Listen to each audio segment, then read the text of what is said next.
Amashimwe ni menshi mu buzima bwanjye, kandi nzi ko nawe ari uko. Dufite impamvu nyinshi zatuma dushima Imana. Haracyariho impamvu zirenga 1000 zo gushima. Twabonye benshi bashyingurwa, ndetse mu babashyinguraga twabaga turimo.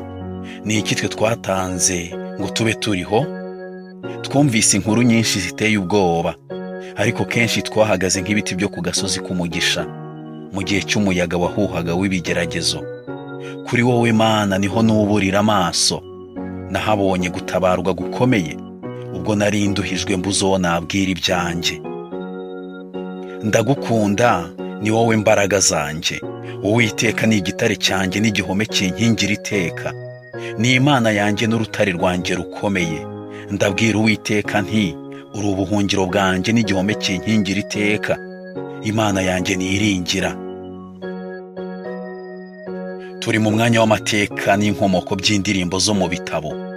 Ntabwo indirimbo y'uyu munsi kandi noneho ari indirimbo y'amaganya cyangwa amarira, ahubwo ni y'amashimwe.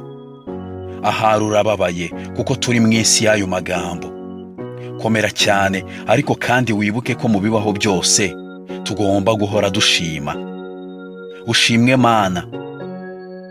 Ushimwe Mana ko wampaye Yesu, akankirisha urupfu rwe akanzukira. Haleluya, haleluya, amen.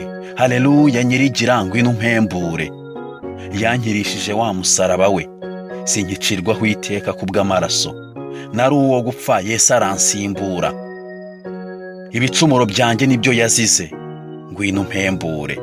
Ayo magambo aboneka mu gitabo cy'indirimbo z'abaprotestanti ku ndirimbo ya 92 mu gushimisha Imana.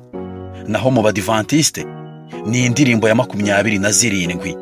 Dushima Imana kubw'umwana wayo, kubw'umukiza waducunguye twese. Haleluya nyirigira, haleluya, amina. Haleluya nyirigira, twongera umwete. Iyi ndirimbo yahimbwe na Julia Kadekori. Yari umunyamerikakazi. Ukunda amateka y'indirimbo? Ukunda iyi ndirimbo? Muri aya mateka, nk'uko bisanzwe, uri kumwe na Jacques Lameke, kandi tuguhaye karibu, tuguhaye ikaze.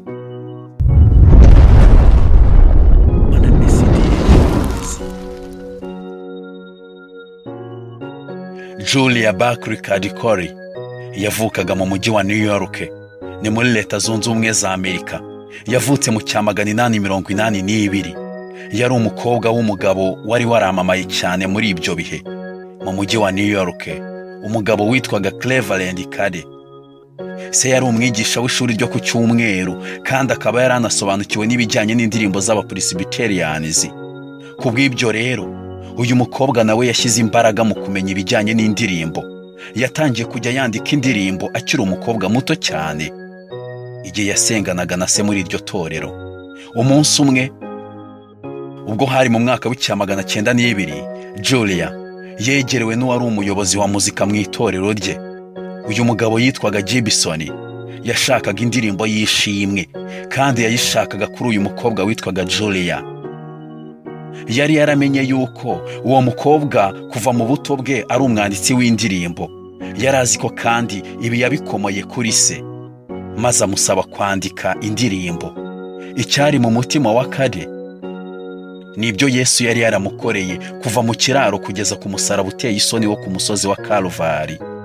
Yari afite byinshi byatuma ashima Imana, ariko kuri we umwana w'Imana yari uwa mbere. Yibutse uwatwaye ibyaha byacu maze akadukiza rwose.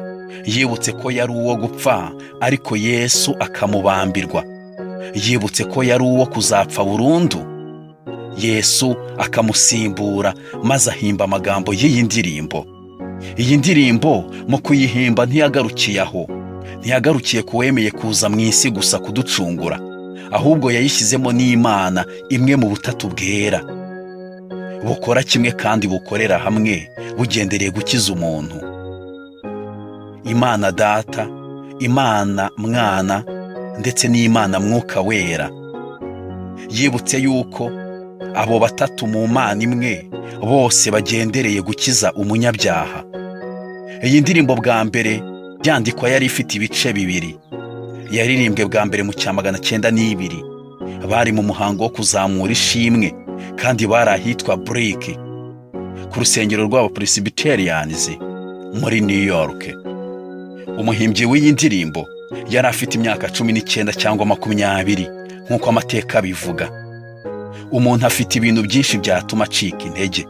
Wacika intege wibutse ko abawe bose batakiriho. Wacika intege wibutse ko imitungo yawe yose muri wa mwaka yayoyotse.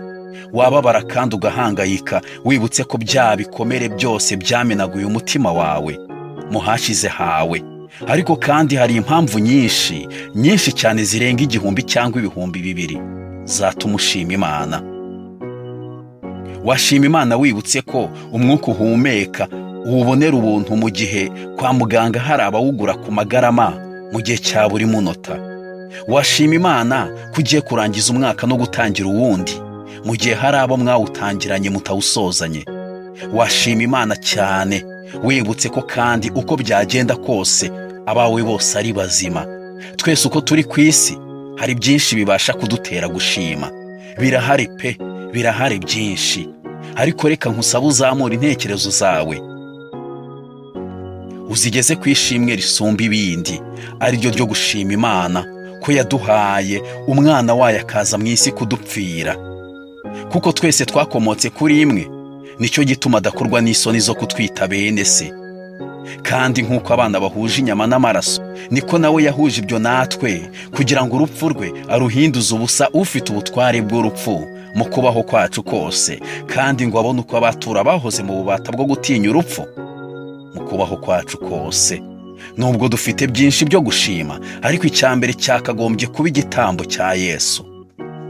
Cyakagombye kuba igitambo cya Yesu kuva avutse kugeza apfuye no kugeza asubiye mu ijuru. Ibyo nibyo Kade umuhimbyi w'iyi ndirimbo yashingiyeho, nubwo impamvu nyinshi zari gutuma yandikaho zari zihari, nk'umukobwa wakomokaga ku mugabo wari uzwi cyane. Mbere yo gushimira Imana imigisha yayo mu isi kuri wowe, nawe nka Kade wahimbye iyi ndirimbo, jya ubanza uyishimira igitambo yaguhaye ku busa, nta kiguzi namba utanze, niba uzi akamaro kacyo. Umuhimbyi w'iyi ndirimbo Kade yapfuye ejo bundi mu 1962. Hari abantu bari bariho icyo gihe n'ubu bakiriho.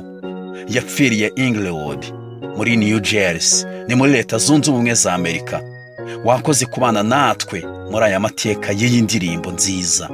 Wari kumwe na Jacques Lameke. Nkwifurije amahoro.